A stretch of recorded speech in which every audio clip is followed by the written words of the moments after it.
बोलो सच्चे दरबार की जय। प्रेमी मातो, वैसे तो आजकल सभी जानते हैं, हर एक कोई ज्ञान होगा, जैसा भी जिसका ज्ञान होगा सभी जानेंगे, लेकिन न्यारा ज्ञान संतों का, सबसे न्यारा ज्ञान, ज्ञानों से, सब ज्ञानों से न्यारा ज्ञान संत का होता है। ऐसे ही शब्द तो बहुत हुआ, शब्द तो बहुत ज्यादा है। शब्द की रचना भी हुई है। शब्द से धरती, आकाश, पृथ्वी, पाताल सब कुछ रचा हुआ है। तीनों लोग शब्द से रचे हुए हैं। और शब्द बहुत अंतर होता है। शब्द तो इधर जो लिखते हैं, बोलते हैं, वो बताए 3 प्रकार के।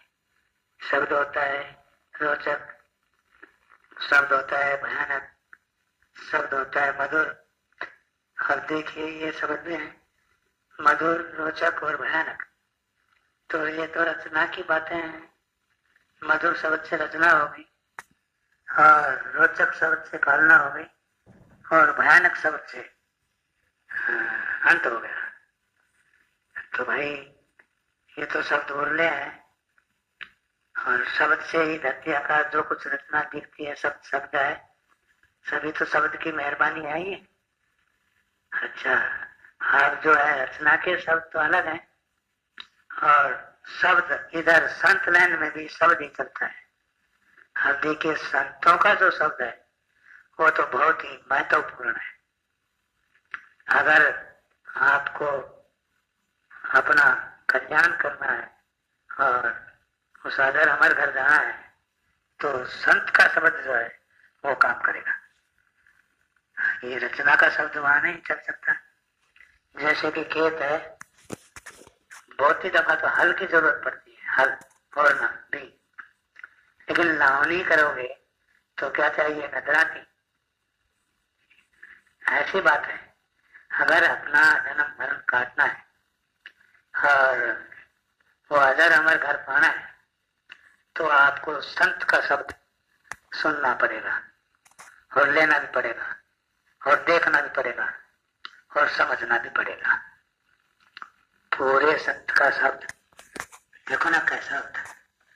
उन्होंने ऐसे कहा है, शब्द तो सभी का है, वो तो शब्द विदेह जी पर आवे नहीं, निरख परख कर ले। देखिए भाई संत का शब्द ऐसा है, रचना का शब्द तो जीभ पर आ जाता है, बोलने में आ जाता है, शब्द ये भी है और शब्द वो भी है। संत का शब्द जो कि अपने शिष्य को देते हैं, जिसको नाम भी कह देते हैं, शब्द भी उसी को बोलते हैं।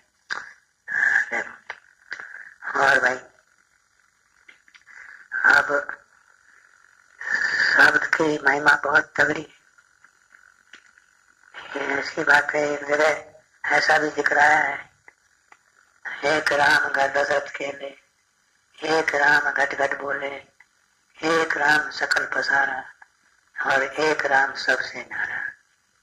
तो सबसे न्यारा जो है वो चौथा धाम तो किसी संत के पास ही होगा, पूरा संत के पास मिलेगा। और ये 3 धाम के संत तो उरले हैं, इनकी तो गाथा गाने वाले आपको बहुत मिल जाएंगे।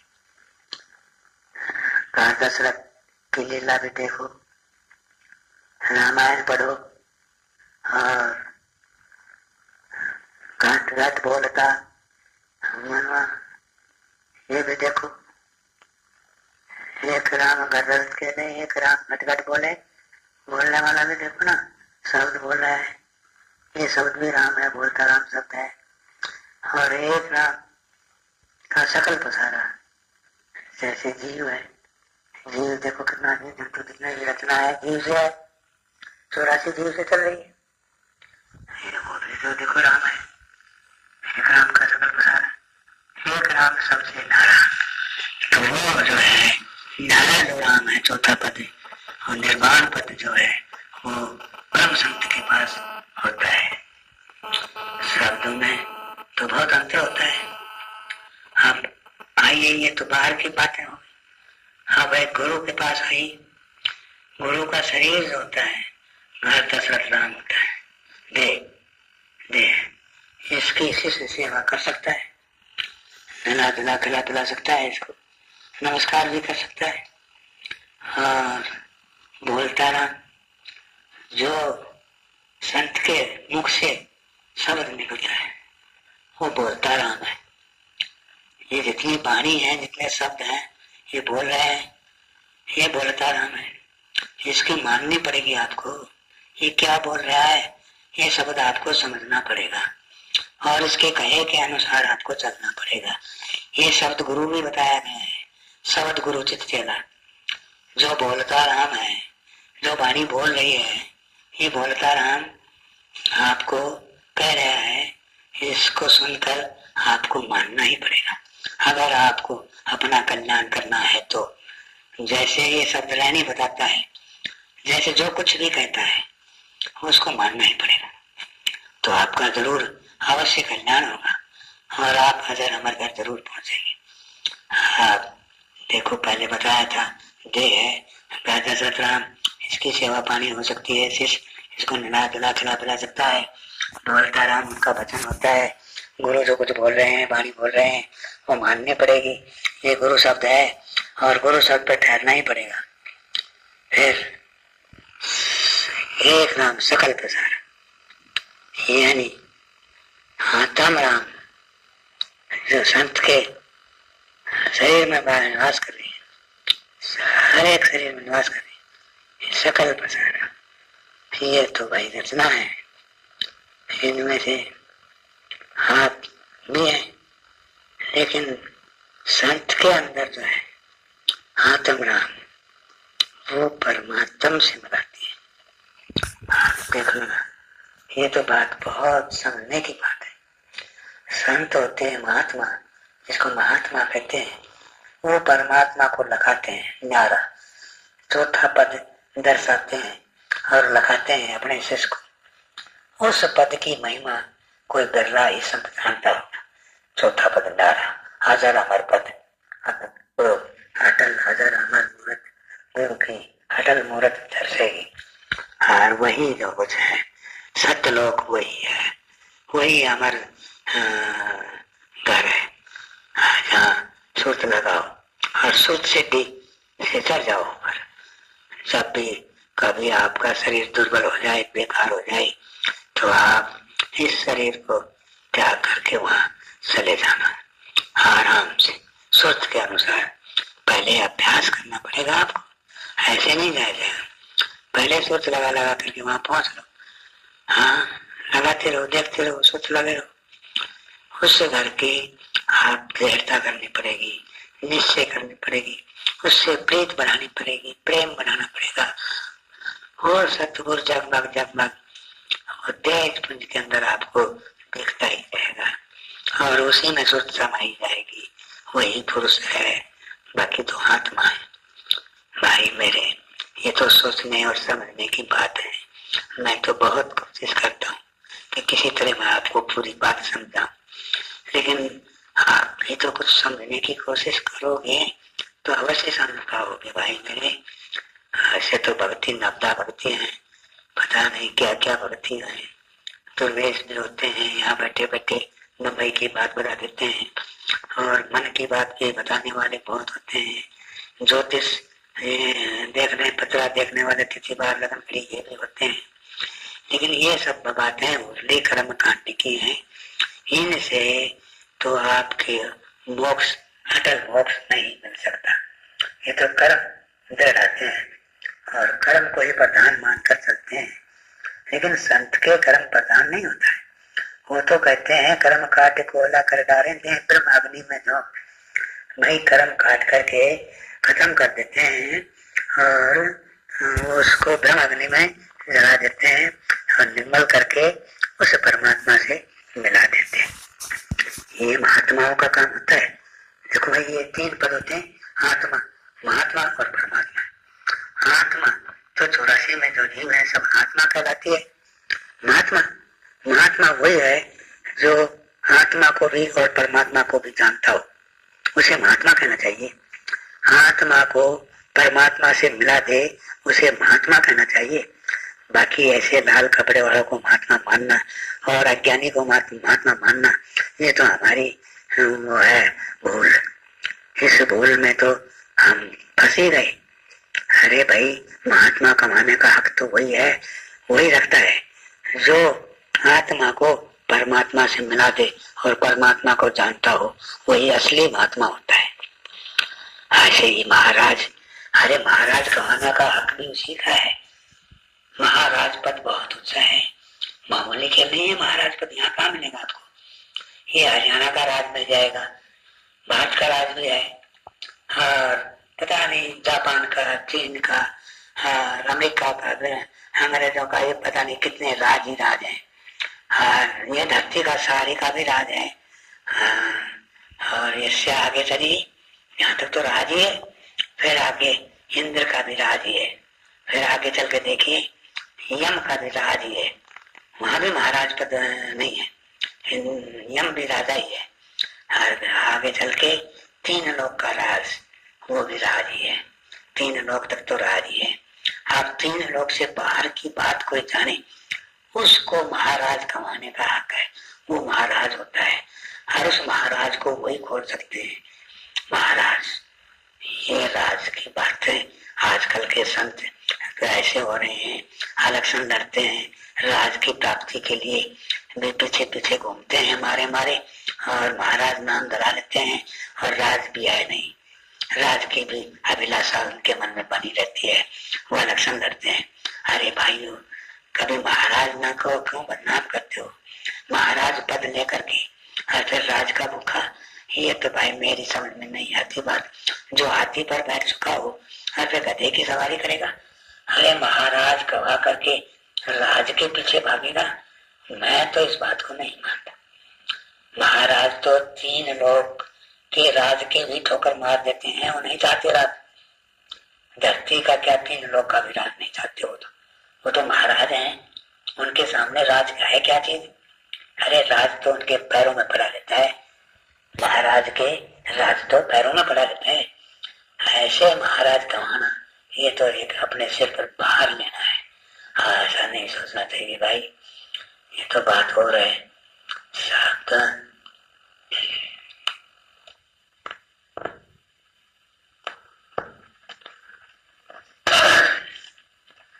भाइयों, आगे भी मैं आपको कुछ बताऊंगा। कहते हैं सर्वर संतजन चौथा वर्ष में परमार्थ के कारण 4 उदाहरेंगे। एक संत होकर और परमार्थ के लिए विचरता है निसंकोच, न उसके कोई ममता होती है, न ही उसके कोई काम, क्रोध, मद, लोभ, मोह, तेर मेर, ईर्ष्या, द्वेष कुछ नहीं। निर्मल होते हैं, न मादा है कुछ नहीं। उनको तो विचित्र लीला है, उनकी महिमा तो जानना बहुत मुश्किल हो गया, उनका समझना भी बहुत मुश्किल हो गया। अगर आप कुछ समझ सको तो उनके वचन समझ लो, बस जो कुछ वो कहते हैं वही मान लो। मैं भी देखो ऐसे घूमता हूँ, विचरता हूँ, निसंकोच घूम रहा हूँ। हालांकि मेरी हालत नहीं है, बहुत अवस्था हो गई, काया दुर्बल है, लेकिन फर्ज है मेरा, मैं जहाँ तक हो सके परमार्थ कर सकूं। हाँ, हर जीव की, हर आत्मा की मैं भलाई चाहता हूँ। दिल्ली से लेकर अलवर तक मैं घूमता हूँ, बाहर तक भी घूमता हूँ, और भी पता नहीं कहाँ कहाँ जाना पड़ता है मुझे। बहुत तकलीफ भी होती है, उठने बैठने की, जाने आने की। आप जानते होंगे सफर में बहुत ही तकलीफें भोगनी पड़ती हैं, और अवस्था मेरी बिल्कुल नाजुक हो चुकी है। बुजुर्ग बुढ़ापा बिल्कुल आ गया है, 80 वर्ष के नजदीक हो चुका। लेकिन सिर्फ अपने फर्ज के लिए मैं इधर उधर अपने शिष्यों के पास जाता हूँ, उनका उनका भला चाहता हूँ और उनकी खैरियत पूछता हूँ। लेकिन भाइयों एक बात मैं छोटी सी आपको समझाऊंगा। शिष्य है मेरे, मैं बहुत समझाने पर भी वो समझ नहीं रहे। मैं जाता हूँ, शिकायत सुनता हूँ, तो ऐसी शिकायतें सुनते हैं, महाराज जी ये काम मेरा नहीं हुआ, महाराज जी मेरा हाथ तंग है, महाराज जी मुझे नौकरी नहीं मिली, महाराज जी अरे एक लड़का हो जाए तो अच्छा है, महाराज जी मेरा रिश्ता नहीं हो रहा, ऐसा रिश्ता हो जाए, ये डिमांड है। ऐसी बातें मुझे सुनने में आती हैं भाई। हम बोलो, मुझे सुनने तो पड़ते हैं और मेरी जितनी कोशिश है उनको प्रदान भी करता हूँ, उस प्रार्थना भी करता हूँ कि हे मालिक इनका पूर्ण काम करो। भाइयों मेरी कहानी तो ये है, मेरा एक काम है भाई, मैं आपको 10 काम कर दूंगा, तुम मेरा एक काम करते रहो, आपके सब काम होते रहेंगे। जो नाम मैं बताता हूँ और जिस विधि से मैं स्मरण करवाता हूँ, वैसे तुम उस परम पिता परमात्मा की सर्वव्यापक शक्ति की अधर अमर शक्ति की तुम ऐसे सुरत लगाकर स्मरण करो, सच्चे दिल से हित चित से, वो आपके सब काम पूरे कर देंगे। आप देखो तो सही, उनके गुण गाओ, उनकी प्रार्थना करो, उनसे जो कुछ है दुख सुख उनके आगे अपना रो, जरूर सुनेंगे। आप मानो तो सही, बात को समझ कर तो देखो। अरे भाई मैं अपनी बीती बताता हूँ। कोई दिन था, कोई ऐसा भी वक्त था, मैं भी आपकी तरह ही गृहस्थी था और काल की घेरे में मैं पड़ा हुआ था, दुखी होकर के ऐसे चक्कर में चल रहा था। मुझे भी अचानक मेरे सतगुरु मिल गए थे और मैं उनके चरणों में गिर गया था। उन्होंने कहा बेटा क्या बात है? मैंने अपने हालत सुनाओ, महाराज ये हालत है, खाना ये घबराओ मत, आपकी सब बातें ठीक हो जाएंगी। आप ऐसा काम करो, भजन करो मालिक का, वो जरूर सुनेंगे, आपके दिन बदल जाएंगे। हमने भाई चित से सुमरन किया और उस मूल की सिंचाई की, हमें पत्ते फल फूल कुछ नहीं मांगा, हमने मूल हे मांग लिया। हे प्रभु मुझे तो आप चाहिए, आपके चरणों में रखो मुझे, आपकी सेवा अर्पण करो मुझे तो आप अपने पास रखो, हमेशा हम हाजिर नाजिर रहो मेरे, और मुझे कुछ नहीं चाहिए। बस ऐसा करते करते मैं तो भाई हाजिर नाजिर सन्मुख रहता हूँ, हमेशा उठता बैठता चलता फिरता हमेशा सन्मुख रहता हूँ और मेरे को सब कुछ और ये फल फूल तो अपने आप ही मिल जाते हैं। मुझे इस बुढ़ापे के अंदर भी कोई कमी नहीं देते मेरे। मैं सोचता हूँ ये मालिक तो ये अद्भुत खेल है, वो सच्चा है, वो अपने भक्त की कितनी रक्षा करते हैं, चारों तरफ घूमते रहते हैं, हर बात उनके हाजिर होती है। अरे भाई मैं गुण गाता हूँ उनका, उन्हीं का ढोल बजाता हूँ और मैं तुम्हें भी यही सिखाता हूँ भाई, वो परम पिता परमात्मा सर्व की निराकार बहुत ही बलवान शक्ति है भाई। तुम स्मरण करो उनको, उनसे फरियाद करो, उनकी दुआ करो, उनकी प्रार्थना करो। अरे भाई तुम्हारे सब काम सही हो जाएंगे, हर काम आधा बाधा हरी बीमारी हो गया सब ठीक हो जाएंगे, रोग हो कुछ भी हो सब ठीक हो जाएंगे। मैं बिल्कुल गारंटी से ये बात कहता हूँ क्योंकि मैंने की हुई है, मेरे साथ में ये बात गुजरी हुई है, इसलिए मैं आपको ये शिक्षा दे रहा हूँ। भाई भजन करो मेरे प्रेमी भक्तों, भजन करो, सब छोड़ो आधा बाधा, काम क्रोध मत लो, ये तो बातें अटकने की हैं भाइयों। ये तो विषय आनंद है, इस विषय आनंद से कहीं ज्यादा अधिक उस नाम में जो परमानंद मिलता है वो तो बहुत ही ऊंचा है।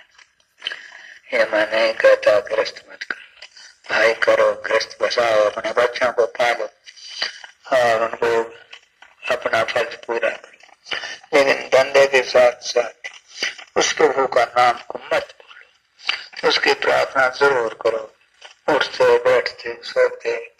अरे बेटा नहीं लगता है, नहाना धोना नहीं पड़ता, धूप धीप नहीं करनी पड़ती, सिर्फ हृदय से पुकार करो, सच्चे हृदय से उनका स्मरण करो, बड़ाई करो, ये मेरे दाता तुम ही हो, तुम ही हो मेरे धनी, तुम मगर मेरा कौन है, तुम लग मेरी दौड़ है, हे मेरे दाता अगर तुम मेरी नहीं सुनोगी तो मेरी सुनेगा कौन। ऐसे बपन उच्चारते रहो भाई और जरूर सुनेंगे। राम राम रटते रहो, जब घट में प्राण, कभी तो उस दिन दयाल के विनक पड़ेगी खान। अगर कुछ देरी भी हो जाए आपका काम बनने में, मैं भी बनता हो तो भी छोड़ो मत, सुनेंगे एक दिन। हो सकता है देरी हो जाए लेकिन अंधेरी नहीं होगी, ये बिल्कुल आप निश्चय करना इस बात की। और मैं आपको ये बिल्कुल अपने यकीन से हास्य कहता हूँ। अरे मानो भाई कहानी बहुत अच्छा है, इंसान का जन्म सफल हो जाएगा, यह बिल्कुल सरल काम है और इंसान आदमी का जन्म लेने का भाई पूरा हो जाएगा। अरे भाई मानो मेरी बात, सुमरन करो, गुरु का सुमरन करो, नाम का सुमरन करो, जैसे गुरु बता दिया, गुरु ने जो कुछ कहा है वो ठीक कहा है। आप ये मत सोचना गुरु करते क्या है, पता नहीं क्या करते हैं, करना उनका तो कुछ नहीं समझ सकोगे, लेकिन कहना उनका जरूर मान लो, उनका वचन जरूर मान लो। ये मैं आपको सही बात बताता हूँ। वो तो अद्भुत खेल है उनकी, वो तो अपार है, पूर्ण है, संगत है, कुछ भी कर सकते हैं। माता पिता भाई बापू सखा सभी पिता पति जो कुछ है वही है। अरे भाई तुम उनसे प्रेम करो, कुछ भी कहकर, कुछ भी समझकर, भ्राता समझो, भाई पिता समझो, माता समझो, पति समझो, पिता समझो, जो भाव से सिमरो तुम, सिमरन करो। वो तो जो जिस भाव से सुनता है वही भाव से उसको अपनी छाती पे लगा लेते हैं, बड़ी अच्छी तरह प्रेम देते हैं। अरे भाई तुम मानो मेरी बात, अगर हो सके तो कर लो, तुम्हारे सारे काम श्रेष्ठ हो जाएंगे। आप घबराओ मत, न घर छोड़ना है, न बच्चे छोड़ने हैं, न कोई फैशन बनाना है, न कुछ वास पढ़ना है, वही